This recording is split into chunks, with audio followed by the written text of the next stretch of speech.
মধ্যপ্রাচ্যে চলমান যুদ্ধে বিপুল পরিমাণ অর্থ ব্যয়ের হিসাব প্রকাশ করে অতিরিক্ত বরাদ্দ চেয়েছে মার্কিন প্রতিরক্ষা মন্ত্রণালয়।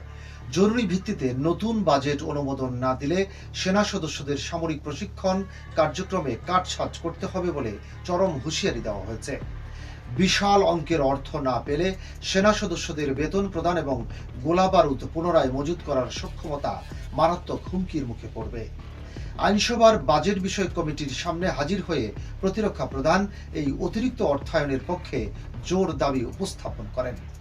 প্রতিরক্ষা দপ্তরের পক্ষ থেকে দাবি করা হয় যে এই অর্থ মার্কিন বাহিনীর শক্তি বৃদ্ধি এবং বিশ্বজুড়ে প্রভাব বজায় রাখতে ব্যবহৃত হবে।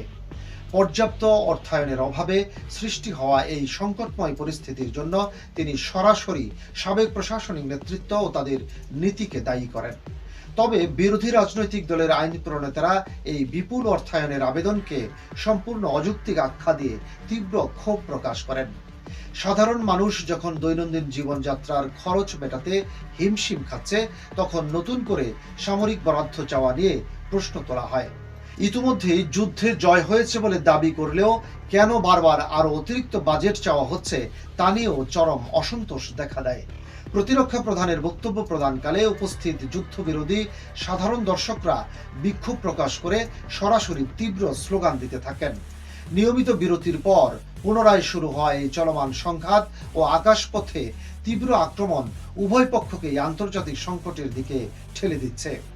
বিরোধী দলীয় অধিকাংশ প্রতিনিধি তো বটেই, এমনকি ক্ষমতাসীন দলের ব্যয় সংকোচনপন্থী সদস্যরাও এই বাড়তি বরাদ্দের বিরুদ্ধে অবস্থান নিয়েছেন।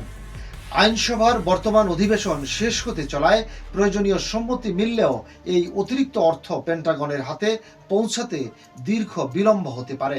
সব মিলিয়ে যুদ্ধক্ষেত্রের ক্রমবর্ধমান ব্যয় এবং অভ্যন্তরীণ অর্থনৈতিক টানাপোড়েনের মধ্য দিয়ে রাষ্ট্রীয় রাজনীতিতে তীব্র বাকবিতণ্ডা সৃষ্টি হয়েছে।